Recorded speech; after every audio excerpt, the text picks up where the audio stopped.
Assalamualaikum warahmatullahi wabarakatuh. Perkenalkan, nama saya Muhammad Bilal, mahasiswa Universitas Islam 45 Bekasi.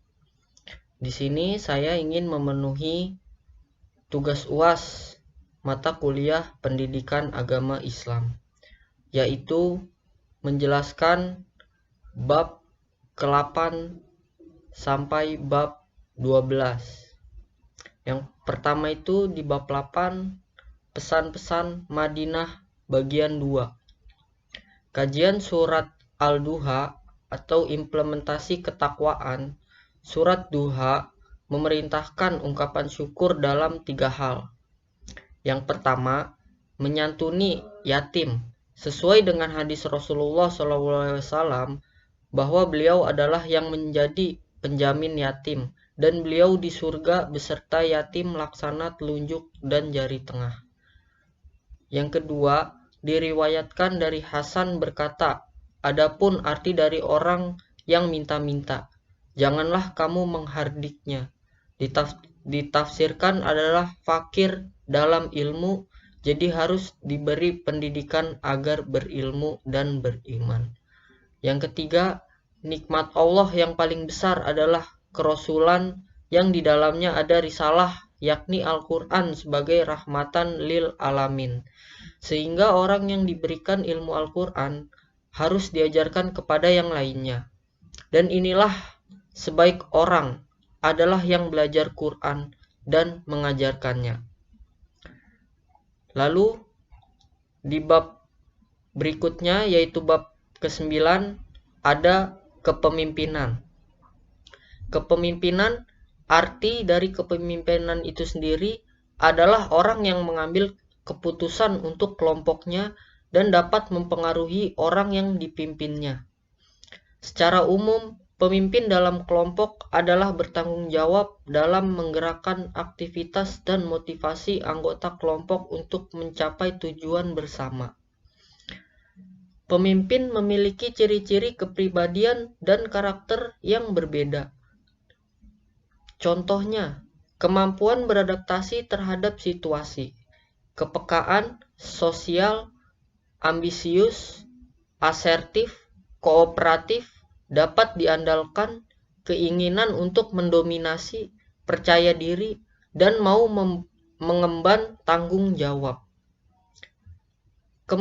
Kepemimpinan karismatik ada beberapa kuncinya. Yang pertama itu percaya diri, visi masa depan dan tidak puas status quo. Yang ketiga, kemampuan berkomunikasi. Lalu keyakinan kuat terhadap visi, perilaku yang di luar kebiasaan, agen perubahan, dan sensitivitas terhadap lingkungan. Lalu selanjutnya di bab ke-10 ada implementasi tauhid dalam Pancasila. Yang pertama, spirit kepemimpinan Madinah. Madinah adalah tesis Nabi Muhammad SAW yang diuraikan dalam lembaran Madinah Al-Muwarrah sebagai uraian dan implementasi yang sempurna dari tesis Nabi Ibrahim, yang semuanya merupakan pancaran ajaran dan akhlak baginda Rasulullah SAW. Tesis ini tersimpan dalam Atsar Masjid Nabawi, Makam Baqi, Makam Syuhada, Perang Badar, Perang Uhud. Beliau juga merupakan tokoh sentral Piagam Madinah dan tokoh utama nasionalisme Madinah. Lalu yang kedua ada Piagam Madinah. Piagam Madinah lahir dari rahim peradaban Islam. Piagam ini diakui sebagai bentuk dari perjanjian dan kesepakatan bersama bagi membangun masyarakat Madinah yang plural, adil, dan berkeadaban. Lalu di bab berikutnya yaitu bab ke-11 ada istijrod. Istijrod yaitu keadaan ketika seorang berada dalam kenikmatan yang luar biasa padahal ia sama sekali tidak peduli dengan Allah Subhanahu wa Ta'ala. Istidrot adalah salah satu bentuk ketepedayaan diri sehingga tidak lagi bertawadu kepada Allah Subhanahu wa taala. Istidrot harus selalu diwaspadai oleh setiap muslim, karena keadaan ini bisa mengelabui kita, bisa terpedaya dengan segala nikmat yang diterima sehingga bisa jadi lupa kalau semua itu berasal dari Allah Subhanahu wa taala. Kalau seseorang meraih jabatan atau kemenangan dengan cara yang zolim, sesungguhnya hal ini juga istijrot.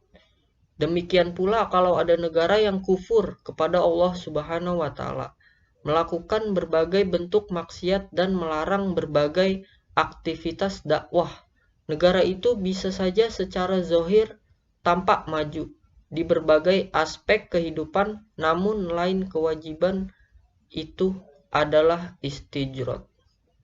Lalu di bab yang terakhir, yaitu bab ke-12, ada energi pembaruan untuk membangun moralitas bangsa. Yang pertama, spirit pembaruan. Tasawuf adalah suatu bagian yang jauhari atau esensial dari risalah Nabi Muhammad SAW, berupa akhlakul karimah, sesuatu yang asli dalam Islam dan diridhoi Allah Subhanahu wa taala. Karena semuanya bersumber dari Al-Quran dan Sunnah, tasawuf itu adalah kesempurnaan dalam Islam, kesempurnaan dalam iman, kesempurnaan dalam ihsan, dan kesempurnaan dalam amal. Oleh karena kekeliruan besar sekali pendapat yang mengatakan bahwa tasawuf adalah sesuatu yang asing atau bid'ah yang ditempelkan pada agama lain. Lalu yang kedua, tantangan abad 21. Tantangan abad 21 bukan hanya ancaman fisik, tetapi lebih pada mindset atau pola pikir melalui berbagai modus yang sejalan dengan arus modernisasi teknologi informasi yang berdampak pada kerusakan tatanan nilai sehingga semakin jauh kepada tauhid sebagai nilai Mekah dan Madinah, dan meruntuhkan nasionalisme dan jatuh pada kolonialisme baru. Ada 10 tanda kehancuran negara. Yang pertama, meningkatnya kekerasan, ketidakjujuran, semakin tinggi rasa tidak hormat kepada orang tua, guru, dan pemimpin.